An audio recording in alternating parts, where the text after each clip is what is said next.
Hello everybody, I'm Jalise. Welcome now everybody to my WWE 2K 2022 review. And here's the thing everybody. I have not played a WWE game as this thorough in a long ass time. The thing is though, with this entire WWE 2K series, I've stopped playing WWE in a long time. It's maybe because I'm older and I just don't play WWE games too much, but I love WWE games. I loved them since SmackDown, Here Comes the Pain. I played such amount. I played a lot of WWE games. And WWE 2K 2022, I gotta say this, it's been a full year and I really took my time just going over every single thing about this entire game for all its different side contents attached, to how it runs, to all the DLC, to my faction, to creative.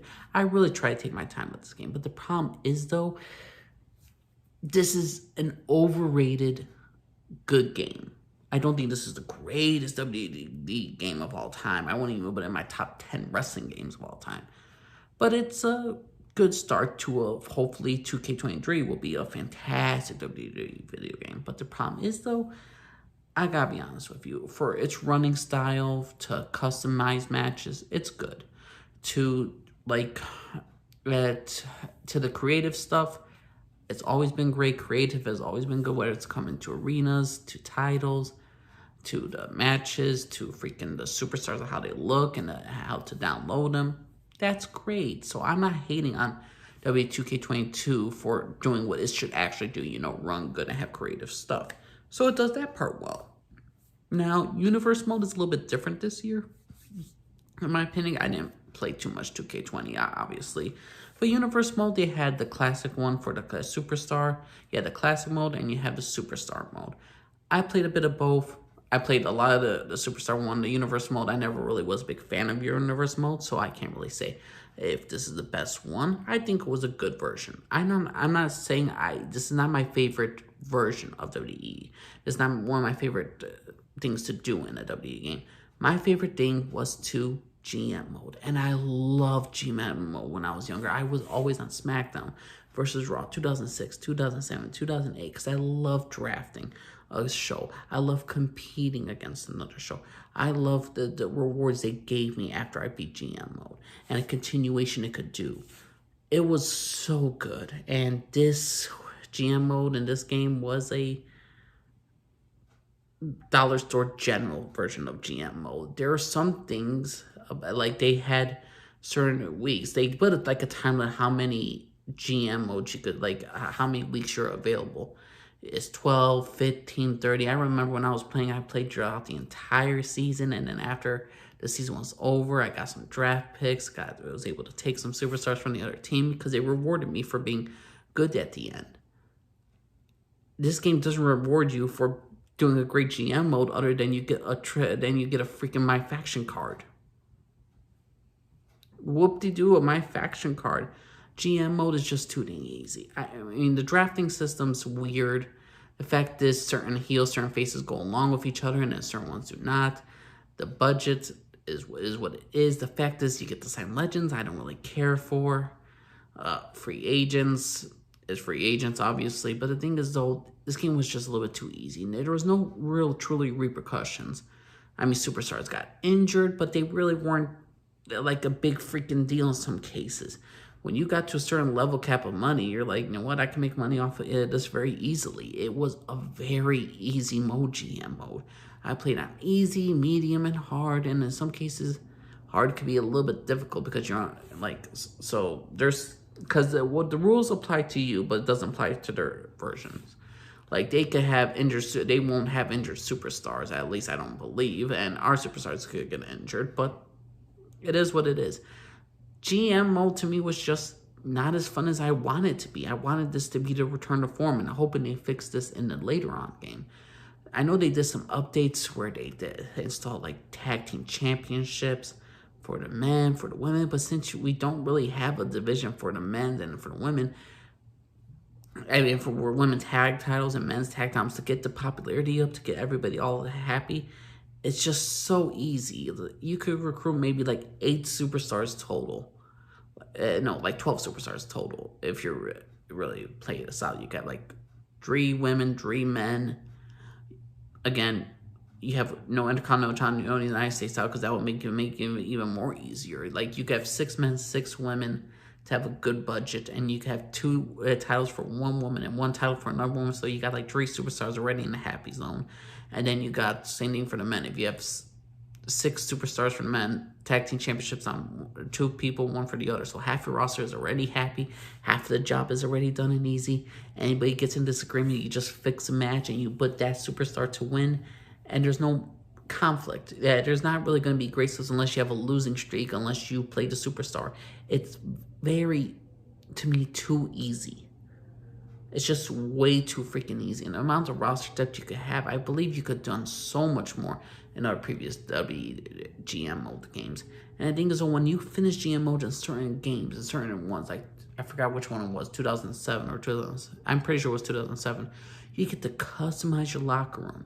You get to go to your own locker room, you see a GM mode trophy, you get to decorate it. You could do so much stuff for creativity, but in this game, you don't really get a lot of rewards.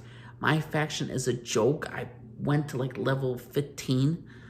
It's just constant, and it's just microtransactions. Oh, you really want this card? Microtransactions. If you get duplicates, they're not as rare. It's the same thing like Call of Duty. It's bullshit. I don't like my faction mode. My faction was a worthless mode. It's garbage. I try to enjoy it, but the problem is, though, certain custom superstars are in my faction. Certain custom superstars are not going to be in actual game. If you want the old Nikki Cross and all that stuff, I know they did an update where certain superstars are going to be back. But I'm like, you know what? Can I have like the old version of Bailey? Can I have like the old version of one character? It's just like certain characters' designs are in my faction only, which is overall not the funnest thing around. I mean, it was some competition, but the thing is, though, I didn't like, they tried to do this mode for like the tower system where you're fighting against the Undertaker year after year after year. I wish they kind of put more stuff of the real life stuff about what happens in WWE and make a storyline, or put the storyline into there so we could relive those moments. It's nostalgia bait, it is, but at least it's much more effective than my faction. My faction is garbage. I never want to see this mode return ever. Career mode, it's standard career mode. You're a young superstar, and this when you're starting off in NXT, then you get a Raw or SmackDown. You get to decide who you want to be in. Overall, that's good, but most of these games have already been done to death. I mean, there's only so much you can do for wrestling games, but for me, maybe it's because I'm older, maybe because I'm not too much interested as I once was. But I gotta be honest with you, I didn't love this game. I wasn't like, oh, yay. I was so excited for GM mode, and I was so disappointed. I finished in 2 days. I mean, I still, whenever I go back to this game, whenever I have an itch, I'm like, you know what? I want to draft a roster. I want to see the modern day wrestlers and start drafting with me and my friends. That's the main thing it is. But to get a better show and to get that stuff, it's just not that overall competitive. There's not much rewards in this game. Starting off pack for my faction is just pointless. Again, my faction is a worthless freaking mode, universe mode. If people still want universe mode, you got it right there, so that's good for them. Don't really care for universe mode. Creative superstars, I remember I used to create like 20 when I was younger. But now that I'm older and now that it's not because I'm falling out of love with wrestling, because I constantly watch SmackDown, Raw, NXT, NXT UK, AEW. It's just this game is not as much real. I don't feel like there's a good reward system. Like, oh, I cannot wait to play. I cannot wait to play.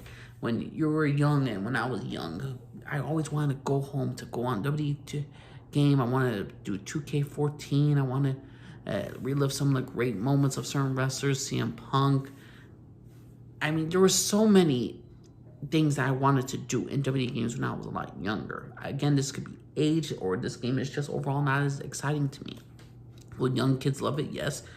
The whole my faction shit, again, with the whole microtransaction, is just an abomination, and they constantly are updating my faction mode. Is just ridiculous.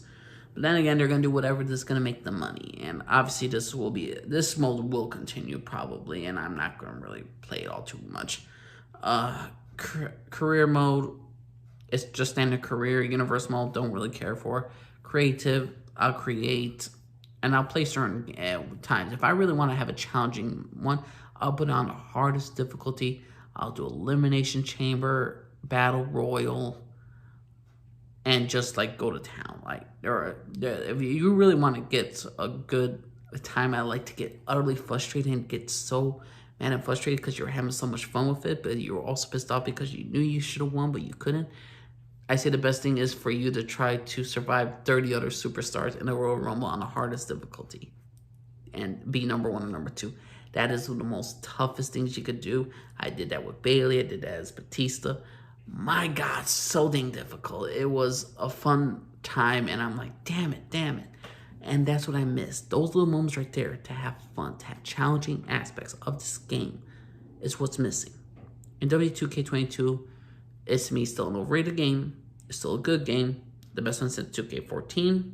That's not saying much, but I still enjoy W2K22. And I would say this is a must-buy because a lot of the superstars have been released and they're probably never going to go back to the company. But Vince McMahon freaking left the freaking arena.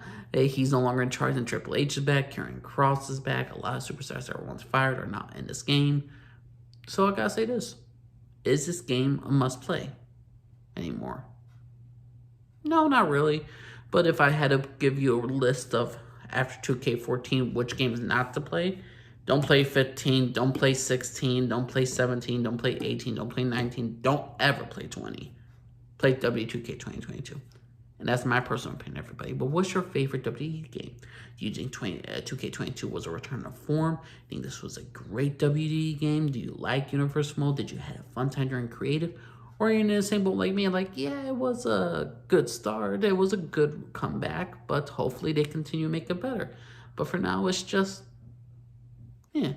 What's your personal opinion, everybody? My name's Elise. I'm signing off. Have a good day, everybody. Bye.